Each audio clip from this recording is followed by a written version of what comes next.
Welcome to StablePod, the podcast that explores the exciting world of decentralized systems and beyond. Join us as we delve into the limitless possibilities of decentralized governance, decentralized finance, and decentralized organizations with the most creative and innovative minds in the space. We'll hear from trailblazers who are building, shaping, and maintaining the future of these decentralized systems. From DAOs to NFTs, DeFi to Web3, we cover it all on StablePod. Alrighty, everyone. Welcome back to another episode of StablePod. I'm your host, Juan Esquivel. I'm joined by my lovely co-host, Gustav Ehrentoft. How are you feeling today, Gustav? Very good, and I'm very excited to have our guest on. Today's guest is actively trailblazing and writing the playbook for foundations, stewarding decentralized protocols and their ecosystems. Our guest is Devin Walsh, Executive Director at the Uniswap Foundation. Welcome to the podcast, Devin. Thank you so much for having me. That's such a kind intro. Really excited to be chatting with you guys today. Awesome. Before we fully dive into the UF and some of the exciting updates, I'd love to rewind a little bit. Could you walk us through some of those early conversations and what motivated you to jump into this unknown of launching a foundation? Yeah, sure. Well, first I can just give some background into the early days of the foundation. So I actually, rewinding a bit, in 2022 was at Uniswap Labs. I've been in the crypto space filling a variety of roles, from research to VC to kind of senior leadership roles at a variety of crypto startups, and had found myself in the chief of staff role at Uniswap Labs. And in that role, one of the sets of projects that fell under my mandate was acting as a liaison to the ecosystem and to governance, to proposers, to delegates, et cetera. And essentially there, one of the things that I recognized from those conversations, through getting to know builders in the ecosystem, getting to know my now co-founder, Ken Ng, who had founded and was running the Uniswap Grants program, the kind of predecessor organization to the Uniswap Foundation, were signs of early success in ecosystem development. So saw the Uniswap Grants program funding researchers, builders, et cetera, who were going on to raise VC funding, who were using that funding to build grants that served not only the ecosystem, but served them in developing businesses that could thrive on top of the protocol. And I found that really exciting and interesting and cool. I mean, that's why, we're all here in the name of protocols which are permissionless and censorship resistant, that anyone can build on. And Labs has been doing a really excellent job. They're very much a leader in the space. But I saw this huge kind of untapped potential, or there was the Uniswap Grants program, but I thought there could be, you could really multiply 10 to 100x the amount of resources and effort and focus on developing the ecosystem and supporting the governance process. So that just got me really excited. Ken obviously had been at the Uniswap Grants program, and when we were chatting, he had been thinking about what the next iteration of the grants program would be, UGP 2.0. And so we both got really excited about that opportunity. And I, once I decided that's where I wanted to go, I left Labs, kind of got their blessing to pursue this. Spent last summer just meeting stakeholders within the community and learning about their vision for Uniswap, what they thought a foundation could do, as we were writing the proposal. And then last August, the proposal passed, and that kicked us off. Why do you think you were not able to accomplish these things that you just illustrated as part of Labs? Like, what motivated you to kind of have to break off? Yeah, I think that's a great question, and that's a question we get a lot. I mean, I think there is a lot of flexibility that the foundation gets from its nonprofit status and from its mission and focus, specifically on ecosystem growth, ecosystem sustainability, and decentralization. And for a nonprofit whose sole purpose is making grants and whose sole purpose is seeking growth in the value of the ecosystem, where I think we are much freer and more able to,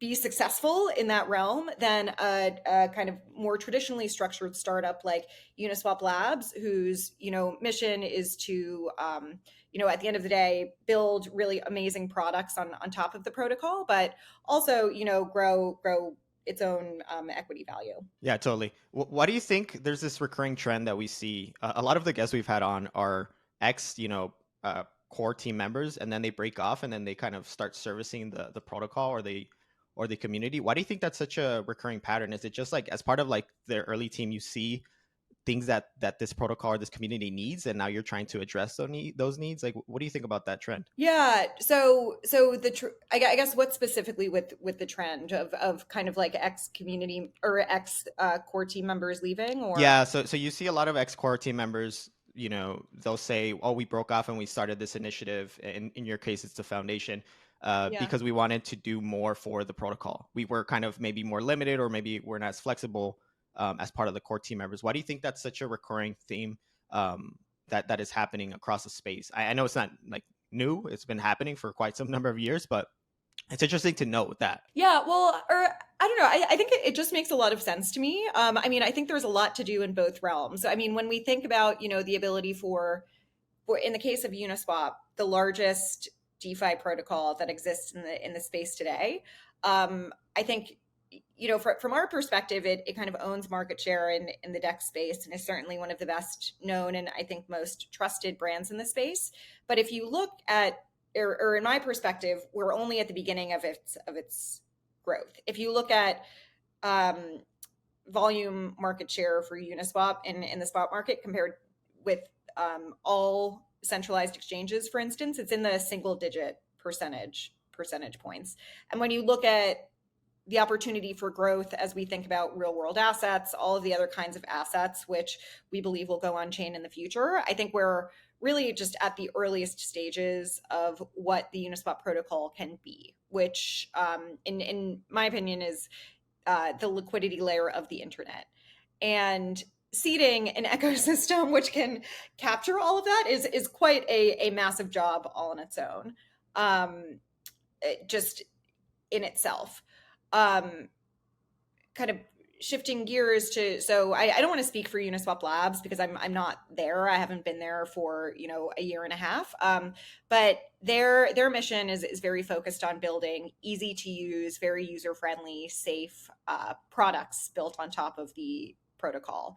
That in itself, I think, is also a very large unsolved problem for the space, like massive problem for the space. I think we all, across the industry are always talking about enhancing UX for the space. And so, those are just two really meaty problems to attack. And I think there are two really difficult problems for just one organization in itself to take on. I don't think one organization would be very well suited to do that itself. So you definitely, it sounds like, you had like this amazing vision of kind of like what you wanted to achieve by setting up the Uniswap Foundation.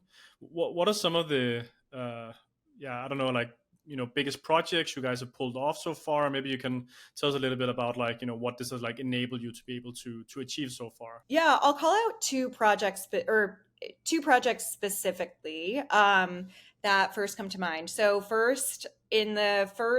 so one is Oku Trade and Oku API.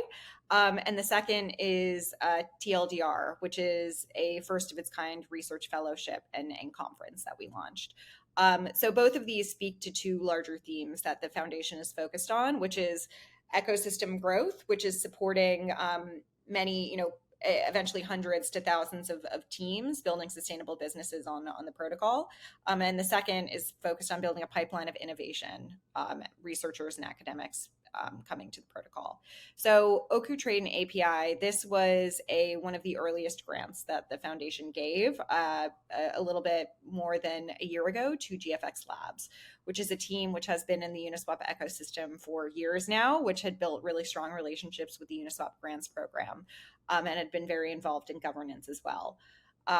So we had been speaking with the team, and they had a vision, basically, or they had identified this gap that existed within the Uniswap product set of a an interface focused on pro retail traders, essentially a centralized exchange, kind of Coinbase Pro, Binance type interface where you could, see your order book, where you could look at really in-depth trade history and price charts.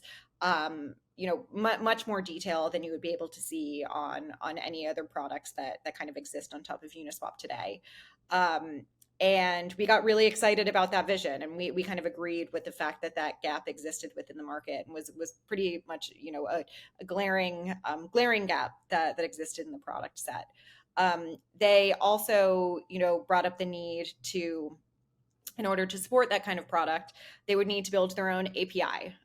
So there are, of course, different indexing and kind of query layers that exist today, but none which were kind of built to optimize for speed and uptime. And when you are dealing with trading infrastructure and trading and price data, that is very important for many users and interfaces. So we were really excited about their ability to build that, and not only build that for themselves, but to build it in a way that would just be open source and usable to anyone who wanted to leverage that API. So we funded them a bit more than a year ago. They launched a few months ago and have already been seeing a lot of usage. We're really excited about the, I guess, attention they've received in both layers. I think 2 applications thus far have already launched leveraging the API, and they're seeing tens of thousands of I think, users in the app, which is amazing. And they've also become an outlet for Uniswap instances, which are deployed on other chains. They've been a key supporter to bringing them into their interface. So that's one. 2 is this TLDR fellowship and conference, which was spearheaded by Rafi Sapphire, our head of growth on our team. And this really speaks to, our recognition that in order for Uniswap to be a leader for the long term, we need to build an ecosystem that is supportive of the best minds and thinkers and researchers thinking about solving some of the biggest existential issues in the DeFi space. So TLDR stands for the latest in DeFi research. It is a fellowship which is kind of spearheaded by a council of some of the top minds in the space, including Tarun Chichra, Danning from Flashbots, like other kind of like key folks across the space, who have identified various areas to dig in.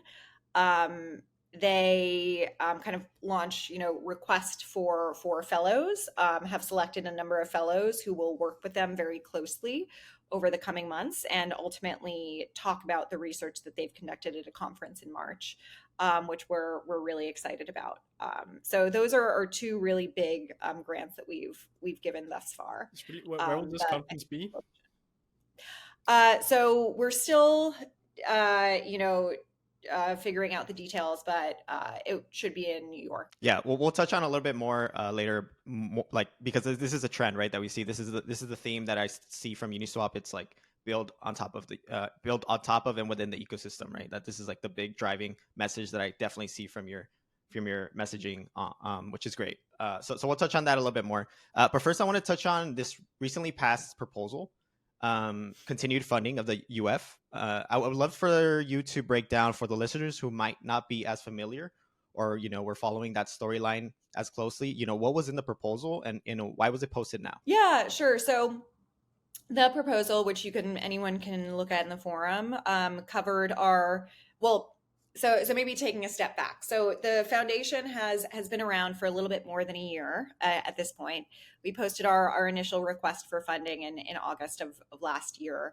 And in that proposal laid out, our vision for what we could accomplish, a request for, the first set of funding and our plans for the coming, year plus.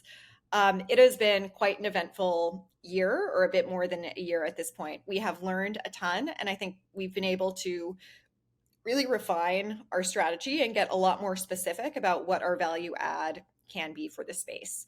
So this proposal was an encapsulation of that, an encapsulation of, what our vision is, kind of a refreshed view into our vision after a year of learnings, a review of our strategy, how we've refined that to focus on a few kind of core stakeholder groups and functions within the space, and our, plans, a request basically, for another tranche of funding, plus our, obviously financial projections, being very transparent to the space on how we plan to use the funds between grants and our internal operations. Yeah, I noticed there was some slight pushback. What'd you make of this? Is this is just part of the game of DAO governance? What was your take of? Yeah, I guess like you could call it, I don't know. I think, I don't, maybe pushback, but people really care about Uniswap. People really care about ensuring that people do right by Uniswap. It's a really trusted and beloved brand. There are a lot of questions, and I think while, DAO governance can be a tough nut to crack sometimes, I think at the end of the day, I try to remind myself that there are a lot of questions because people really care about Uniswap. They want to make sure that people are doing right by Uniswap, and at the end of the day, that like passion and care is something to be thankful for. So there were a lot of, I guess, questions around ensuring that uh, measures related to transparency were put in place, which I think is great and something that we want to set the bar on for the industry. Yeah. How do you think the foundation has maintained this transparency? How do you think you guys have fared in terms of creating that? Do you think there's room for improvement still? Like, or like, if there is, like, what do you plan or what do you want to do more of? Yeah, and again, just taking a step back, I think one thing which we can dig into a bit more that I think is interesting about the Uniswap Foundation, specifically is the fact that when you compare us to other foundations in the space, and when you look at other foundations which have been founded in the space, when they're created, they're often created at the point of token creation, token launch. And upon the token launch, they receive, a set allocation of tokens, typically between 10 to 15%, up to like 50, 60% of tokens. And so an implication of that is, they have, runway for decades potentially, or at least several years. There's not really a need to request additional funding. With the Uniswap Foundation, the Uniswap token, Uni token, was launched like very, very early on relative to the launch of like other kinds of tokens in the space, before a foundation playbook had really been built, which is just some background context into the fact like why the foundation was founded a year and a half after the token was launched. And I think an interesting implication of that, which I think is actually good when we think about how a foundation should function, is that the foundation, is reliant upon the continued approval and support of Uni token holders in this case, for our funding and ability to function and serve the broader community.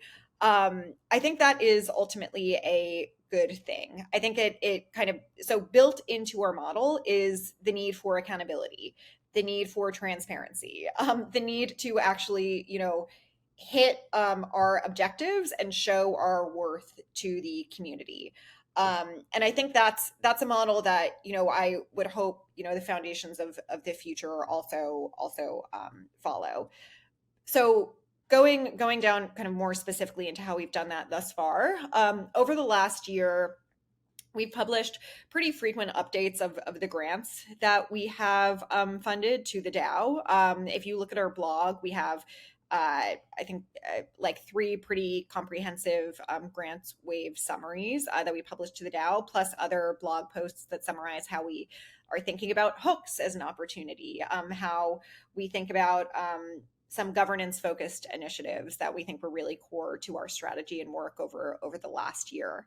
So I'm really proud of the foundation that we've set there. And I think over the next year, now that we have, I think, really strong internal operational team and processes in place, I think we're definitely looking to up that to provide even more kind of frequent updates to the community, to just give that peace of mind that we are leveraging the community's funds in a way that is responsible and serving, the needs of the community and ecosystem at large. It's funny that you just described how you're in the UF is in a unique position in terms of requesting funding. Because literally last night I was like I was doing research on this in terms of like what foundations have actually requested funding recently, and like you just illustrated, like there's not that many recently because they got a lot of runway at the genesis point. So like DYDX, Optimism, I think Optimism requested like one OP token out of like symbolic gesture. That's very fascinating to me. And you'll start to see, once the years pass by, you'll start to see these foundations actually have to go back to the DAO. And it'll be interesting to see how that dynamic plays out. What questions are asked, how are they kind of measured, in terms of the success, what can they actually influence inside of the foundation. So related to that, I guess I have a question, like, what do you think the DAO has influenced the most inside of the Uniswap Foundation? In terms of maybe structure, in terms of, I guess, messaging, maybe? Yeah, that's a good question. I mean, I guess, like, I don't know. I think we have been, I kind of like pride myself on the relationships that we've built with delegates through the ecosystem. I think, we're looking for ways to formalize that and up level that even more in the coming year, because I think there's always room to make things even better. But over the last year, I think we've done, I think, a pretty good job like building really close relationships with delegates and what their interests are. I would say, like, I mean, maybe a place to bring this is some of the areas where I've noticed, like, or some of the tricky nuts to crack in governance generally that I've noticed, that we've made some, built some, I guess, like initial put together some initial projects and processes to support, and that is in the realm of like some DAO or some governance votes and proposals which require like specialized knowledge, whether that be the bridge report.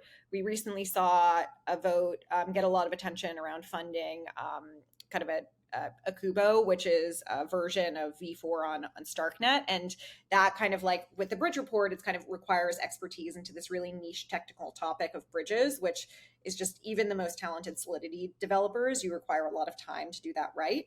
And with Kubo, you're kind of like venturing into the realm of like, is this a VC investment? If so, like, who are the right people to assess and due diligence on whether this is a good investment? And I think one area that, we've done some work on, and I think there's room to kind of standardize this process even further, is the ability for the DAO to, obviously with our support at first, and ultimately we want to build the infrastructure for the DAO to be self-serving in this way, to like spin up groups with specific areas of expertise who have, the right amount of independence, who are able to provide impartial, diligence and advice to allow delegates to make educated decisions. And I think our bridge report was a part of that. I think, Kubo happened really fast. And, we like, but I think that's an area where I've kind of been thinking, okay, maybe in the future, there is a need for, a set of specialized delegates who, if governance believes that making these kinds of disbursements is something we would like to do in the future, there's probably a need for a group of folks who have that kind of expertise to provide advice. Yeah, I want to touch on the role of delegates and how you've kind of helped create or like, activate that type of activity a little bit further on. But I did want to ask, like, what has been your biggest challenge in the year plus that you've had been stewarding the Uniswap Foundation? What do you think has been like the biggest lessons for you? Yeah. So running a foundation is a really interesting gig. I think particularly given the unique component that we talked about before around, us like very early on just having built into our model that we go back for funding, because I've led startups before. I've been a part of startups before. I think that the component that was new here for me was really like the governance component, like where we don't, when you're in a startup, you're finding your investors, it's kind of like a mutual selection process, right? You kind of find people who are bought into your vision, who you trust, and then you have those people to work with, and you kind of like grow the people who sustain you over time. That is not how foundation works. Like, for better or for worse, obviously, like, I love our delegates. I think we have really good relationships with our delegates, but the kind of unique component here that's more similar to a government or how like a democracy works is that you have there are like 300,000 uni token holders, and when you look at the actual like delegates who are active, I want to say like probably like a few dozen, maybe 30-ish, 35. And they have many different ideas for what Uniswap should be doing, where the foundation should focus, where the best opportunities are. And kind of similar to, I was thinking about it this morning, like political candidates whose job, who could focus on any number of things, like an infinite number of things. They need to build a platform that they believe in, that they believe is strategic, that they believe will achieve goals that are good for everyone, good for the jurisdiction that they govern, and then really rally the troops, like rally people around that vision, and accept the fact that not everyone will agree with it, and that's okay. Like, that's almost like by design. You're not going to win over everyone, but the goal is to rally folks around you, obviously build that platform with lots of delegate and stakeholder input as well. That's kind of a core component. But that in itself is something that I knew in my head, but actually having to go through the process of learning it. Like, I didn't come from politics. I didn't come from government, and DAO governance is a whole new realm. So that's just been something that we're kind of still learning how to. We're still kind of figuring out. It's been something to learn for sure over the last year. Yeah, so I think like now, like when we're touching a little bit about like the role of like delegates and like kind of like how you guys are like also interacting with governance, right? It sounds like some of it is still like a bit like undefined, right? And I think also with the variety of proposals we see sometimes, I think like the scope for Uniswap governance is not entirely clear yet. You also mentioned, that now with this, new proposal coming up, whether should Uniswap really act as like a VC, and if so, how would that even work? We've seen other DAOs kind of like taking the route of like writing out like a constitution for hey, like this is what we want to achieve with governance. How are you guys like planning like the coming year? What is like some of the things that you guys want to see, some of the topics you guys are working on? Maybe you can go a little bit into that. Yeah, sure. So I think one of the core kind of like tenets of how we think about governance generally is that it's not our role to provide a recommendation or opinion on how people vote. I don't think that's in line with philosophically why anyone is here. I view our role as providing the infrastructure, education, otherwise like support that delegates need in order to make informed decisions, to provide ways to coordinate, build consensus, and to get things done, without us saying, hey, like, we think you should vote in this way. And so a few things that one of the kind of core things that we have already started to do and are excited to ramp up over the next year is to just build more ways for delegates to build trust with one another and build the ability to coordinate, to discuss proposals with one another, run ideas by another, etc. Like one thing that we've kind of like learned from talking to delegates over the past few months is that the forums which have existed, which is really just the forum and kind of Twitter, are both very formal and kind of scary places to post your ideas, and there was no real kind of way or forum for folks to just more informally, in like a more casual way, talk through proposals, talk through ideas. And there weren't really, delegates knew one another, but there was no kind of,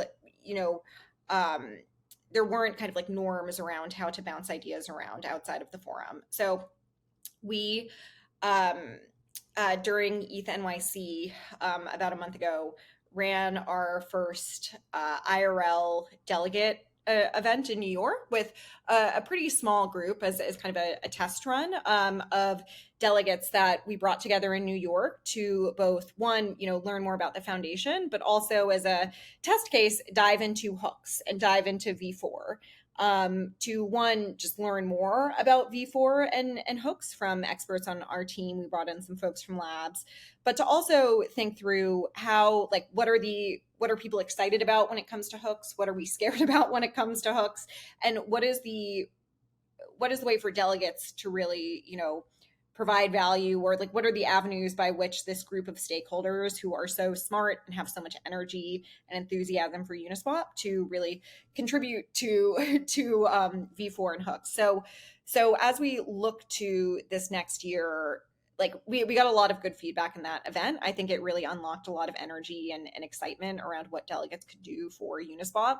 And as we think to 2024, I think having more events like that to bring people together is really, where we're excited to focus. Coming back to what you just said about the UF's role inside of Uniswap governance, I think why we see this behavior in terms of like delegates, coming to the UF or looking towards, another stakeholder for direction or some type of, information, is because you see this a lot in other DAOs. It's because like the people closest to what's happening day to day, or like, the changes, they need to be informed about what's the possibility here. And for example, we recently posted a proposal. He posted a proposal for Uniswap, and it's using a mechanism that we weren't entirely informed upon that's possible.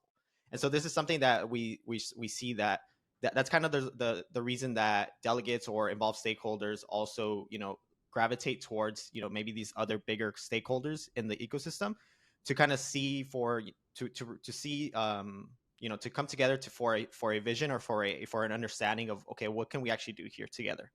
I don't know if you have any takes there, or you have any reply to that. I definitely understand that need and that desire for guidance, but I think we would be, and I think it's walking a fine line between providing support and providing context and providing, the bones and like frameworks to help make decisions without being overly, didactic and, provide like making our, set recommendations on a given topic. Because when it comes to being totally honest, when it comes to, some of the decisions that governance needs to make around bridges, around, VC style investments, like our team also, we're not a VC, we're not a bridge team. So when it comes to that, it's really, I think like ultimately, it would maybe be easier, like when you see some of the chaos which can descend when it comes to governance, it would for sure be easier if there is an entity that said, hey, we should all vote in this way. But I think we would be doing a disservice to Uniswap and ultimately the space as a whole if we went that direction, instead of, going the direction of putting in place the pieces of, hey, like, let's bring in this team of impartial experts to like really dig deep and provide the diligence that is required for people to make educated votes.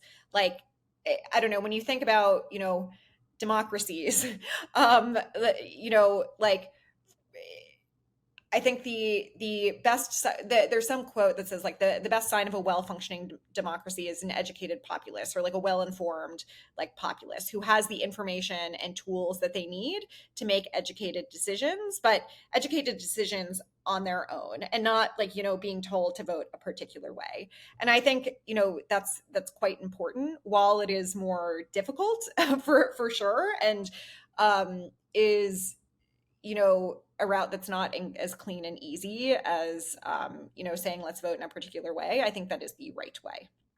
So perhaps related to that, Devin, I know before the Uniswap Foundation stated in one of the big first proposals that they requested Uni to participate in governance, but obviously that's kind of evolved, right, with what you just stated. So like, what's the new Like, why was that decision made to kind of maybe not use that uni to participate yourselves, and instead, delegate that away to other stakeholders? Is it? Yeah, so we actually, I don't know the exact, I would have to look back at the exact wording, but I think the intention was to always use the uni as we've used it. So just to kind of like take a step back, in our initial proposal last year, the foundation requested that the Treasury delegate, not send, but actually delegate through this contract called the franchiser, which was built by Noah Zinmeister, one of the early developers of Uniswap protocol, delegate uni to the foundation, which could then be used to kind of redelegate to folks within the ecosystem. And we requested 2.5 million uni. We requested that amount very specifically because that's the amount of uni required to post a final governance vote.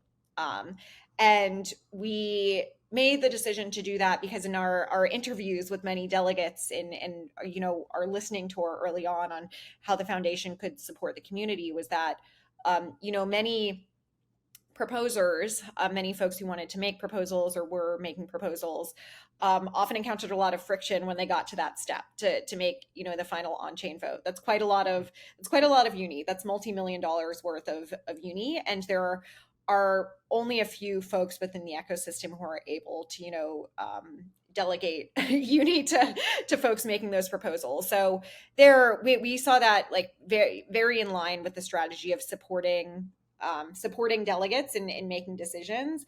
And in this way, I think we're specifically excited to support smaller delegates in ensuring they're able to have a voice and have like an impact on the community by putting forth final governance votes. I think we've used it in 6 or 7 votes over the last year, so quite a lot of votes.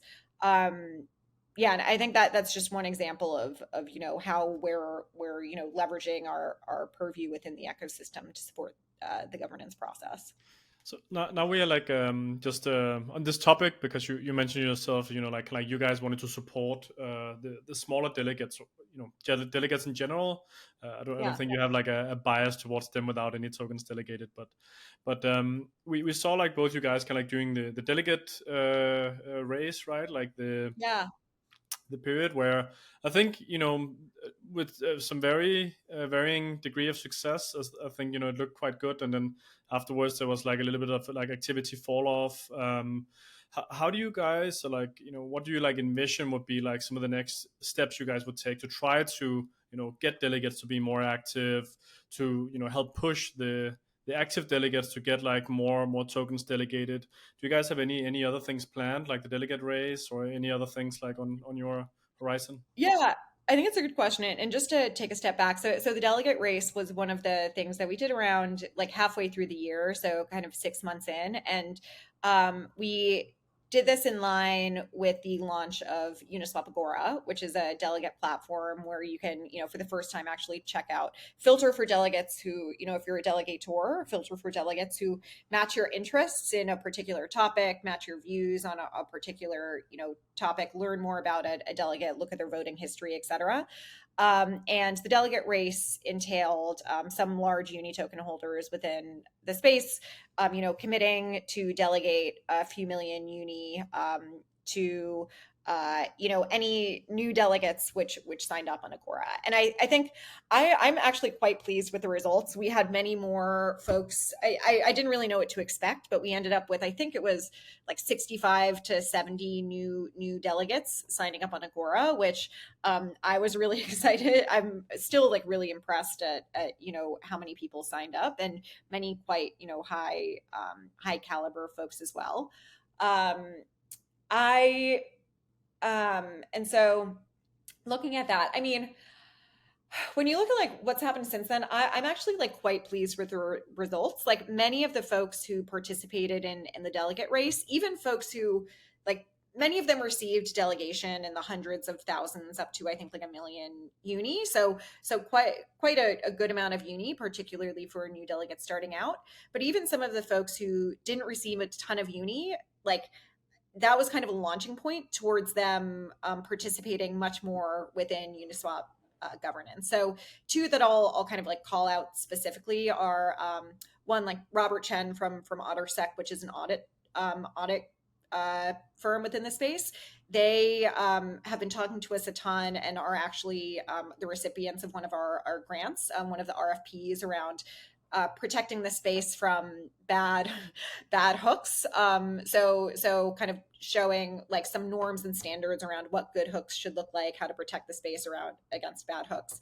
And I would also say Blockworks is I think another delegate who, I don't remember how much Uni they actually received, but they've really stepped up in terms of, showing their opinions on uni governance. And I don't want to view the delegate race as like a start and end to something. I really think it's been a launch pad for many new delegates to, grow their ability to have a say within the space, but also grow their participation within the ecosystem more broadly. As we look to the future, I think we're kind of assessing, when it would be right to have another delegate race again. I don't know when. It is like quite a lot of effort to get one going, and so I don't know when we'll have one again. But I think I think where more of the need is right now is more of those IRL events to just like build more connectivity amongst delegates, build more trust, build more coordination amongst the delegates. So we saw in some of the, I would say, like more governance mature protocols, like for example at Maker, that actually this IRL connectivity between the delegates ended up becoming a problem because it introduced bias towards other delegates, other community members. It introduced collusion because all of a sudden, by them knowing each other, getting a relationship with each other, made it much easier for them to be supporting each other, even in topics where they normally probably wouldn't. Is this something that you guys are like worried about or like have thought of at all? Yeah, for sure. I think it's a hard line to walk. I think like for sure what we've heard from the community thus far is that there's a need for like just at least much more trust building and like context building amongst delegates. I think Juan, like one of the points you brought up earlier where like people need some kind of like direction or additional context on votes. And I think when you look at the alternatives there, I don't think the foundation having a stronger voice is the right answer to that. But I think delegates building out, a set of folks who they can run ideas past and chat through while still like respecting differences in opinions is I think the right direction to go to. I think one, difference I'll just call out between like Uniswap and Maker is Uniswap is much more like governance minimized. So there are like much fewer kind of like parameters that can be adjusted via governance. And that's not to say that like that and they're very like different I guess like parameters that can be adjusted than Maker. And that's not like that's just one of the differences between like a lending kind of like stablecoin protocol and Uniswap and like a DEX. But I think that also just like speaks to the different kinds of decisions that might be made. And there are ultimately, like fewer decisions on chain that the delegates are focused on, and more potentially that can even be done like off chain too. So the most problematic ones were typically the ones involving budgets. So now if the Uniswap community ends up going into the VC realm, I think that could end up being quite problematic. But I guess we'll have to see what happens there. Yeah, I think that's fair. I think so I'm by no means an expert on kind of like Maker, but I know they have a lot of sub DAOs, which much even like more frequently than the foundation are like going back for budget from the DAO. And I think like one of the reasons the foundation exists is recognizing the fact that going to governance for funding is more difficult than going to like a grant making foundation for funding, particularly if you're not looking for millions of dollars of funding, but in the tens to maybe like hundreds of thousands of dollars worth of funding. So like there, I feel like one of the reasons the foundation exists is to act as like almost an initial source of seed funding for ideas, so they can get their legs under them and kind of like prove themselves before going to the DAO, to just like help mitigate that kind of friction, because it is I think And to be honest, I think that's a fair kind of critique of those, like, of, I don't know, we saw a lot of debate around the most recent Akubo proposal, some related to, like valuation and like other things, that might come up in kind of like a VC style meetings. And I think as we kind of do a retro on this vote as a community and within the UF, like building in, some kind of norms around, hey, like, are these the kinds of proposals that we want to see in the future, is something we should be thoughtful around, like taking that kind of additional context into account. Since we're on the topic of Uniswap governance, what do you think it is about Uniswap governance that makes it so controversial? I mean, we've seen the fee switch, we've seen the bridge protocol stuff, we've seen now the Equitable proposal. Is it just like this governance minimization aspect, and then you have stakeholders on the other side that want to do more, and that's the tension there? Is it that, or is it something else? Yeah, I mean, maybe like hot take, I actually don't know that it's that controversial. I think you just have, like, as you have in any, you have differences in opinion and you have debates. And I think that's actually a sign of a healthy governance in a way, even though like the interpretation of that by like Twitter and, the media may be in a more negative light. I think it would be worse if everyone agreed on everything. I think that would be a sign of Gustav, as you said, like collusion and everyone kind of coordinating behind the scenes to have the same opinion. Or I don't know, Gustav, or it looks like you were going to say something. I mean, I think like the reason why it's controversial in Uniswap, I think it's more that, multiple times there has been a sentiment in the community, and that has been voted against by whales of VCs. So, for example, like the recent vote, like the Equitable vote, also the fee switch. We also saw the vote that Andreessen Horowitz swayed. I think like it's more just that, like, there's like a general sentiment, but I think like because of, Well, I like, think maybe to like, call out like two of those examples, Akubo hasn't passed, so no, there it's is a just greenlit, temperature yeah. check. It was a temperature check, so it hasn't passed. And I think what you're calling out there is community sentiment against the proposal. I would actually say governance is working there because it hasn't gone to a final vote. Because I think there's a view that changes need to be made before a final vote. So I actually think governance is working there.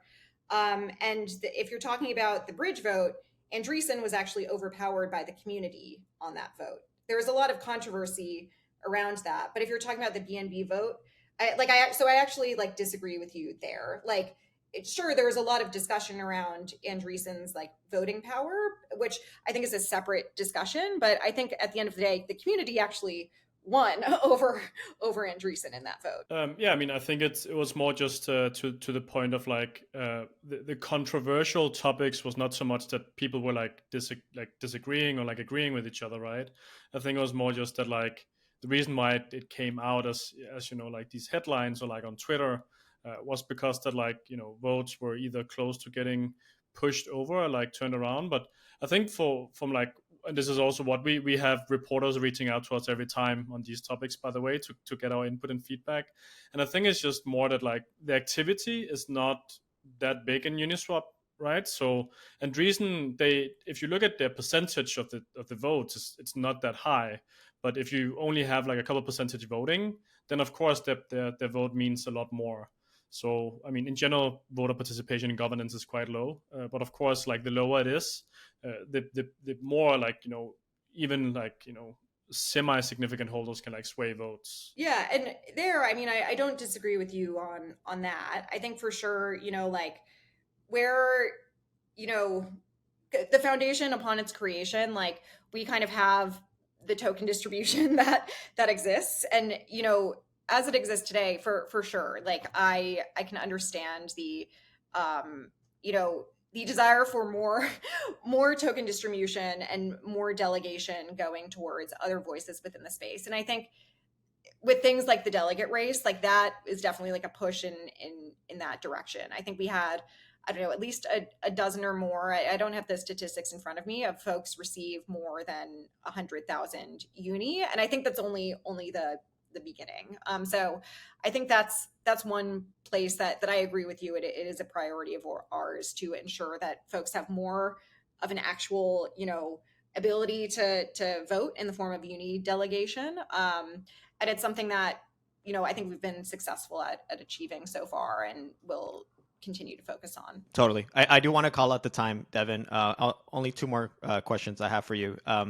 So why, sure. What are hooks, I guess? I can't have you on without, talking about hooks. So what are hooks for the Yeah. listeners? Why are they the heart of Uniswap's next chapter? And then I guess you could also, finish with, what can people look forward to from the foundation in 2024? Yeah, so hooks are awesome. Hooks are a key financial primitive that's introduced in V4, which is the next version of Uniswap coming out. Will likely be early next year. It's reliant upon Dencun, so in the months following that. Hooks are arbitrary code that can be inserted into a pool and are called at some point during a pool lifecycle. So I think these are interesting and really exciting for a few reasons. It makes developers first-class citizens of the Uniswap protocol, whereas before an integrator or someone who wanted to build on the protocol had to exist outside of the protocol. Now you can build your own hook and insert that into a pool and have that run just as a core part of the protocol. And I think that really will build into the stickiness of the protocol and also allow many more developers, opens up the ability for many more developers to build really successful, sustainable businesses on the protocol.